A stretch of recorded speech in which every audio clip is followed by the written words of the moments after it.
At any moment, thousands of people around the world are talking to each other, faxing orders and requests to each other, exchanging data via their computers.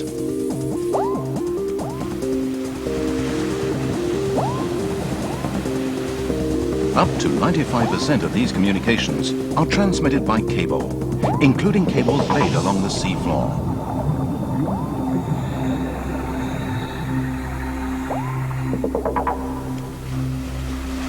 The International Cable Protection Committee recognizes the need to work with the fishing industry to share the seabed.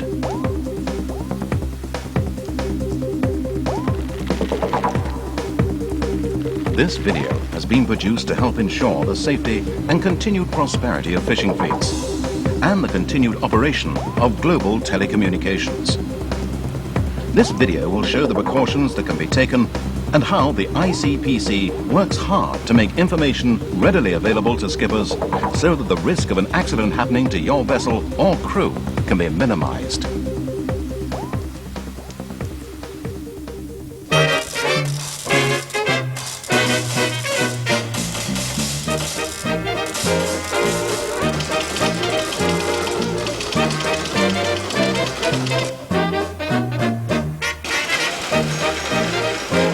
Since the earliest days of telecommunication, advances in technology have been swift. Many of the devices seen here may not be as old as you think.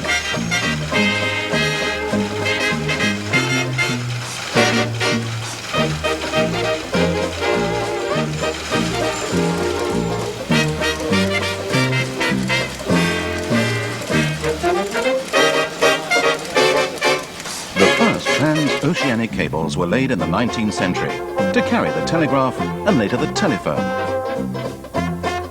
Early cables like these would only carry a single message at any time.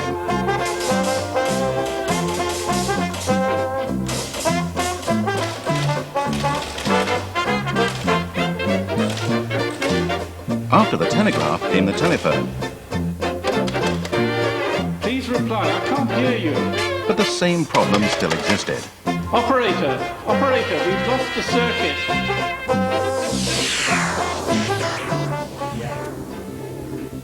Today, of course, international telecommunication is routine for millions of people. There are phone conversations, video conferencing, as well as internet connections. Here, for example, we see fish prices being negotiated. Le turbo à 30 est à 538, le turbo à 40 à 452.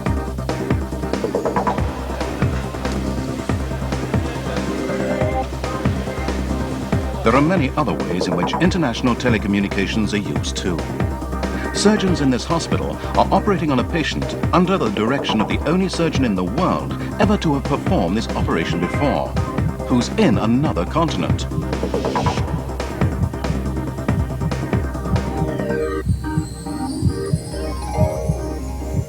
You may think that most international telecommunications are routed via satellite. In the 70s and early 80s, this was true.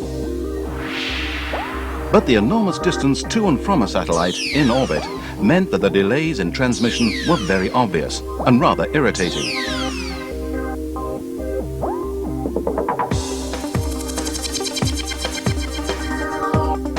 The direct route under the sea is of course much shorter. As far as the telephone user is concerned, that's instantaneous. There's another important development which has led to a reduction in the amount of telecommunications traffic carried by satellite.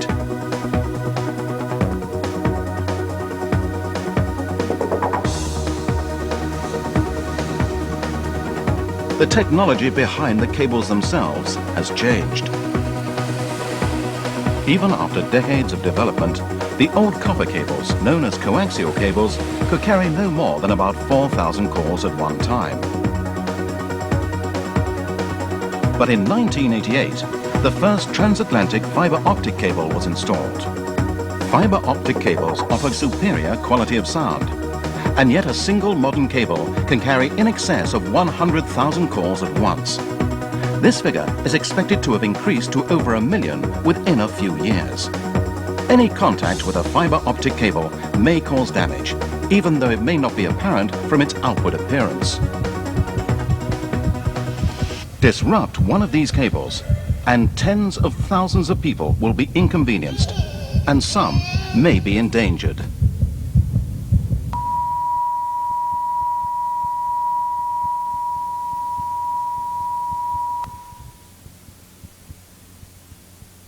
The international telecommunications industry recognizes the importance of knowing the exact location of all submarine cables.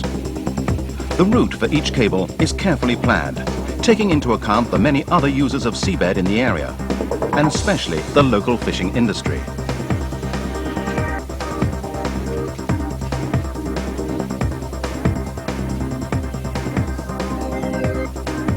Once at sea, the cable-laying ship will steer a precise course and lay the cable using the navigational system DGPS, or Differential Global Positioning System. Charts of these routes are then made available, and you should have no difficulty obtaining a copy. Accurate position coordinates are highlighted for transfer into electronic charting systems. It should therefore be possible to avoid working near these cables.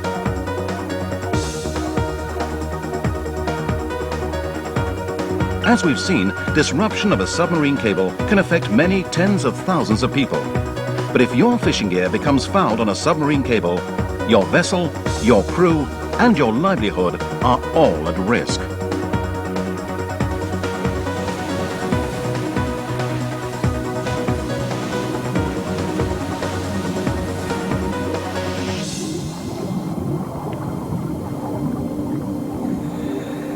Most submarine cables laid in the shallow waters of the continental shelf are buried, but this is not always possible due to the nature of the seabed. Furthermore, the depth of burial can vary, especially in areas of severe sediment movement. Therefore, even when buried, a cable can be fouled by fishing gear. Trying to lift a trawl entangled with a submarine cable can be far more dangerous than pulling free from other seabed obstructions. When the winch is engaged, at first it may appear that the trawl is coming free. But the tension in the trawl warp increases as more cable is lifted. This is partly because of the increased weight of the cable coming off the seabed. But there's another danger too. If the resting cable was stretched fairly tight before the incident, it would resist being pulled from a straight line, just like an archer's bowstring. Add to this natural elements such as weather, current, and tides, and the likelihood of capsize is significantly increased. The problem becomes worse if the cable is partly buried. The tension in the warps could build up rapidly to a point which could capsize the vessel. As well as the immediate danger to your vessel and crew, fouling a submarine cable can lead to a loss of gear.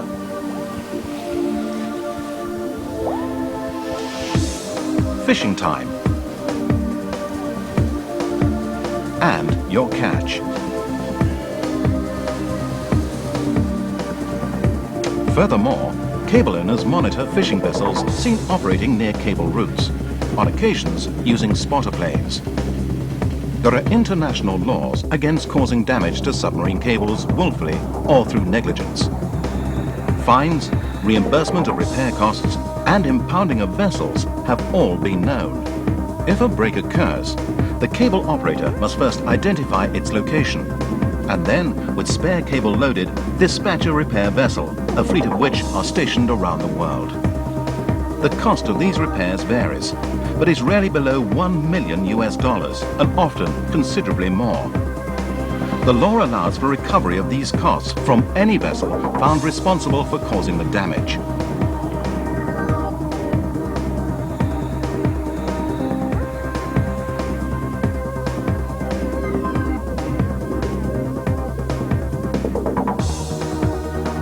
Once damaged, a cable must be recovered using a grapnel, which is deployed on the seabed and towed by the cable ship until the grapnel is engaged.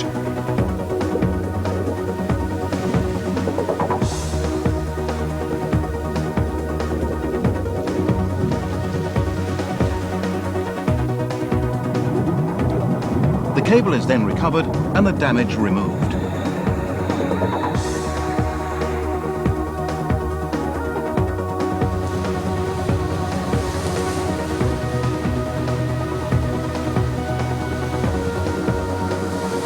extra cable is spliced into the system to repair the fault.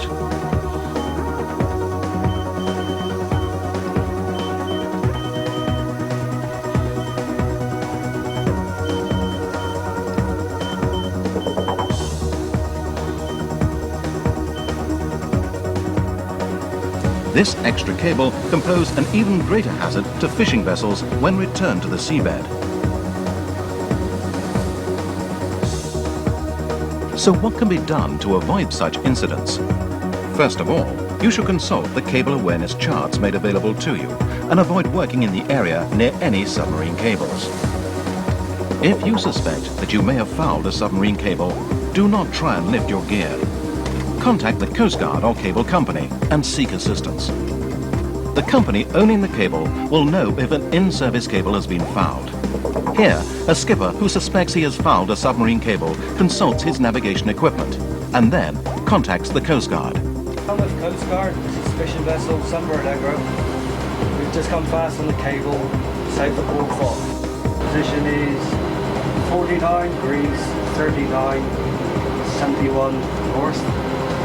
00, 6 degrees, 1513 west. Cable owners wish to avoid damage to its cables, and in many cases will reimburse fishing vessel skippers for the cost of the gear sacrificed to avoid damaging cables. That's a line cable, let's drop our gear away. Okay, thanks a lot now, cheers.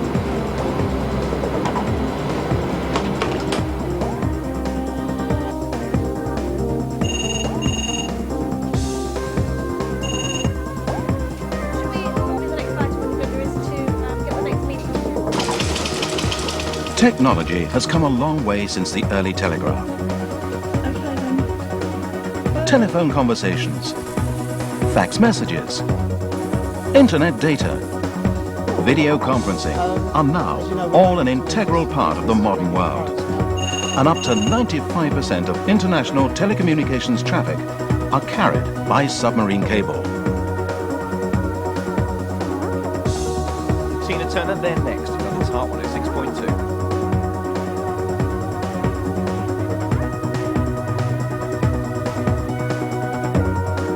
As more and more submarine cables are being laid throughout the world's oceans, cable owners are fully aware of their responsibility to other people who use the seabed. That's why the ICPC, representing the cable owners, works hard to ensure safety at sea. If you suspect that you may have fouled a cable, don't attempt to lift gear. Call the Coast Guard or cable company and seek assistance. The ICPC and cable owners worldwide recognizes your right and the rights of others to use the sea floor. Furthermore, our members are committed to your safety and our mutual prosperity.